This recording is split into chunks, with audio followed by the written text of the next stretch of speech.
Roar! Ew.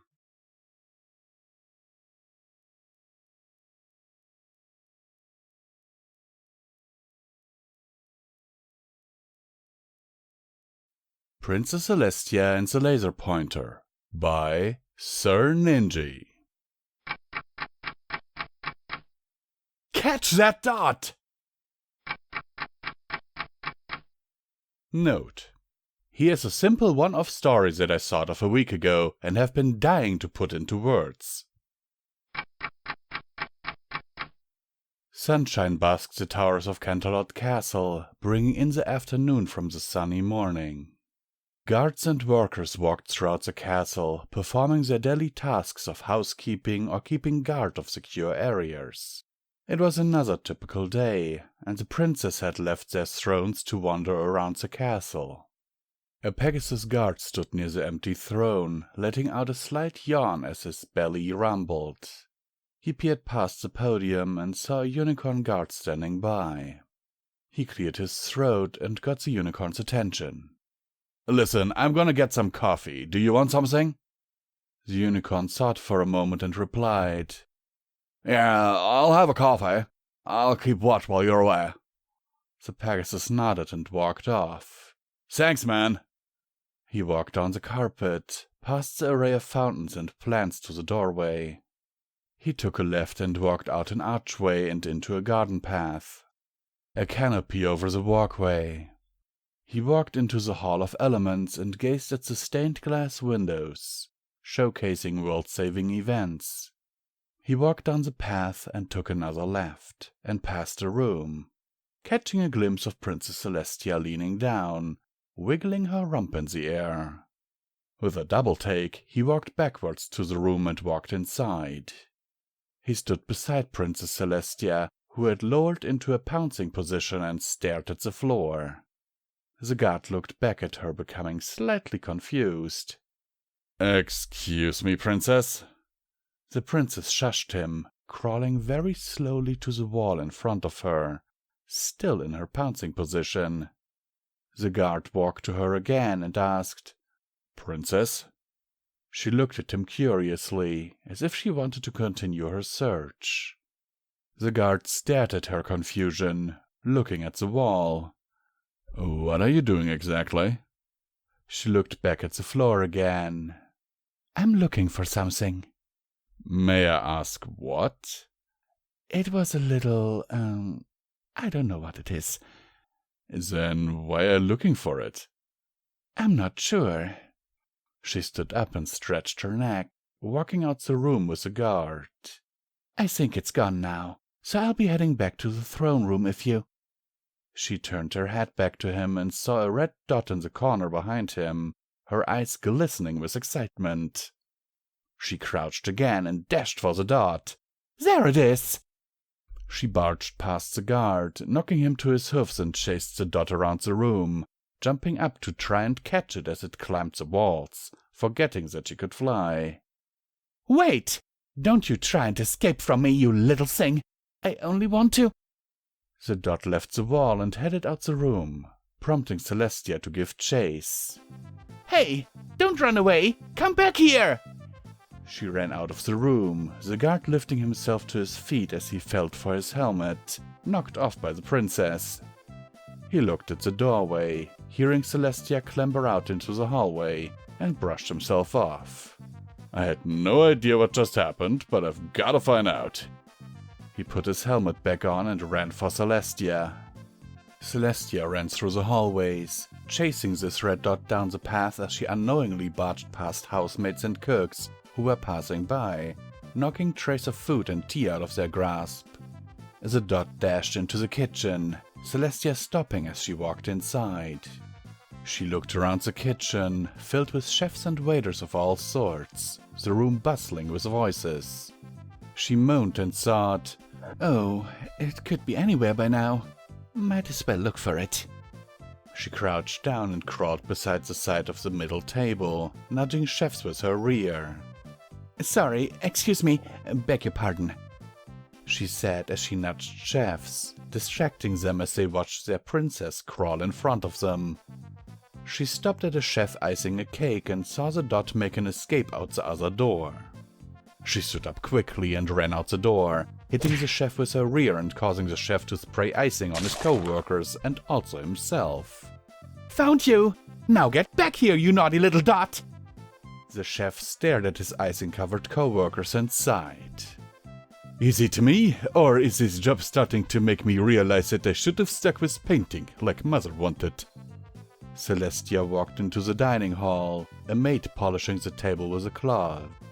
Celestia walked slowly towards the table and saw the dot make a break down the table. She leapt up to the table and misjudged how slippery the polish had made it and skidded down the table. She sped past the maid, who had jumped back when she noticed the large alicorn speed down the table and crashed into the wall in front of her, sending her into a daze. The maid ran into her and helped her to her hoofs. Princess, are you alright? Celestia stumbled to her hoofs and replied, I'm fine, thank you, my dear maid. What were you thinking, jumping on the table like that? I apologize, but I was in pursuit of a little dot crawling across the table. The maid looked at the table and said, Well, all I can see are scratch marks from your hoof plates. Oh, I'm so sorry. You must have spent ages working on that. There should be some varnish to cover that up in the supply cupboard. She looked at the garden door and saw the dot escape again. Hey you! Get back here! She yelled, forcing her to give chase as she ran outside. The maid watched her run outside and sighed in annoyance. The guard barged into the kitchen and ran past the chefs, unknowingly nudging more chefs and barging into the same chef icing a cake and accidentally barging him and falling face first into his cake. He lifted his head and looked at the destroyed cake, sighing as he grabbed a large clump of cake and ate it. The guard ran into the dining hall and ran into the maid. Excuse me, have you seen Celestia? The maid pointed to the garden. Yes, she ran into the gardens. The guard ran into the gardens and tried to look for Celestia. Celestia looked around the garden, gazing at the fountains, plants, and furniture to see if the dot was there. She saw the dot escape into a bush and ran towards it, jumping inside. She fumbled around in the bush and poked her head about, looking for the dot. She found the dot again as it scattered down the grassy path as Celestia hopped out of the bush, running after it. A gardener stood in front of the hedge maze entrance, using magic to trim a shape of the princess from one of the hedges. He was busy working when he saw the dot in front of him. While looking at it, he heard a battle cry as he turned to see her princess leap at him, causing him to scream in terror. The two collided into each other as they tumbled to the ground. The gardener shook his head and stood up, helping the princess to her hoofs. He looked at the hedge model of the princess and yelled in horror as she saw it was headless. The princess looked at the hedge and gasped in shock.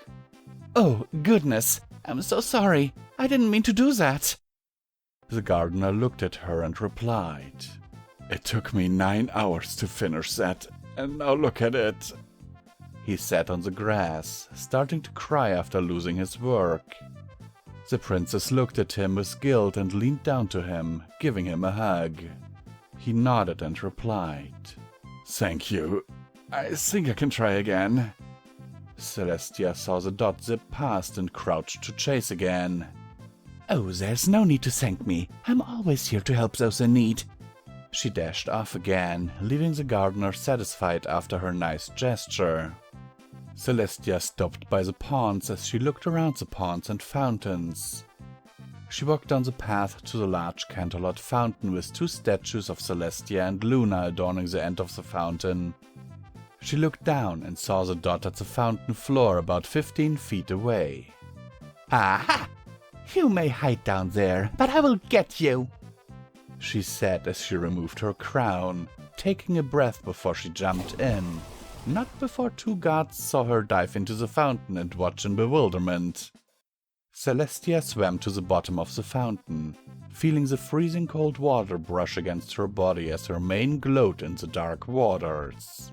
She swam for the dot as it made another dash, air trailing from her mouth. It dashed behind her as she pushed off the wall, kicking for the dot as it circled her, the princess batting it with her hoofs as the dot climbed out of the fountain. She swam for the surface and took in a breath, shaking her mane of water and climbed out the fountain, chasing the dot again as she picked up her crown. The guards watching still stared in confusion, before one guard broke their silence and said, "Is it me, or did you just see the princess dive into the fountain?" The other guard, his gaze unyielding as he replied, "It's not hot today, is it?" "It's about 70 degrees today, I think." "Then what made her swim in the fountain? Doesn't she already have a swimming pool?" "She's probably on her period." The second guard stared at him and said, "You've never slept with someone, have you?" The first guard hung his head. "No, I haven't." Celestia dashed down the grass path and found the dot backed up against the wall. She crouched into a pounce position again, smiling wickedly. "So it ends here, my friend. Now, who are you?" The dot suddenly made a dash for her hoofs as she tried to bat it away, only for it to disappear under her hoof. She looked at her hoof and lifted it as the dot laid motionless, apparently dead. "Oh no, I killed it. I didn't mean to." She gasped sadly as she watched the dot fade away into nothingness. She sat on the grass and hung her head, sighing sadly.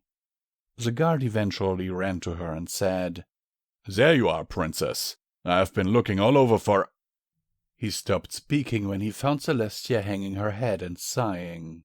He walked to her and placed a hoof on her shoulder. She looked at him and said, "I didn't mean to kill it. Just ran under my hoof and I crushed it." The guard patted her shoulder and helped her up.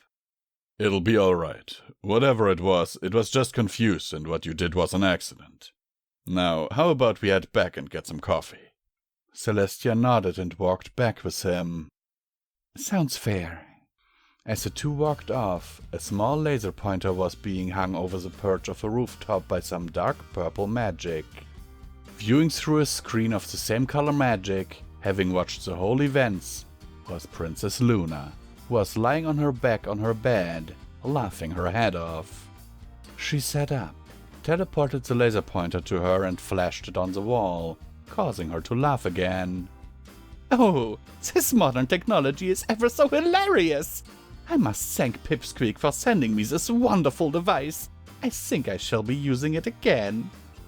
She placed the laser pointer on a desk and got off the bed, walking to the doorway before looking back at the laser pointer and giggling, turning the light off and closing the door.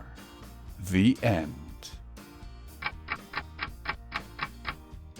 Author's note: a short story whipped up in about an hour when I should have been sleeping instead. Go me! Comments and criticism appreciated. Hello and welcome back to Comment Time with Visual Pony. And once again, I will remind you that you can support Pony&Wolf Productions through the Patreon links down in the description. There is also a merch store, or if you do not want any of that, there is a one-time PayPal donation link. Every dollar helps, is needed, and very much appreciated. And now let me get into the meat of the story, because I don't think I can speak for much longer this fast. Because, damn it, I'm not Pinkie Pie. Okay, let's get into this. So, I actually listened to this with my TTS, but holy shit. I mean, I love it. I saw the artwork for this story, which is literally Princess Celestia in a pouncing position with her ass in the air. So, if I look at it closer now, it might be something else that she's doing, because she's blushing like hell in this picture. However, it's like, just imagine Celestia chasing a laser pointer like a cat. Also, sadly, I would love to leave some criticism for this author, because the idea for the story was amazing, but how it was written, holy holy shit. I mean, she jumps onto the table, skids down the table, stuff like that. This looked more like a rough draft, something that should have been ironed out a little bit more.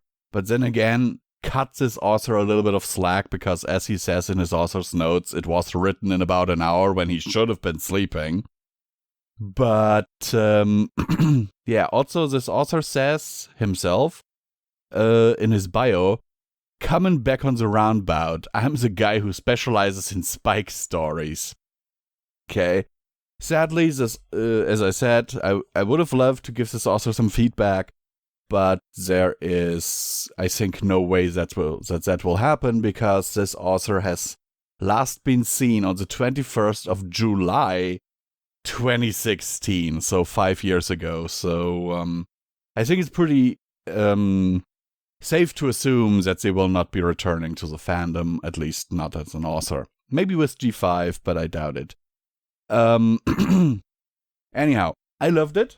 Let me know what you thought about it in the comments down below. Yeah. All I can say is, good job, SirNinji. Good job. A little bit more refining to do here. On your writing style, I have a feeling that English is not your first language. It's not mine either. But, yeah. There's a bit of potential here. And this is me, Visual Pony, signing off.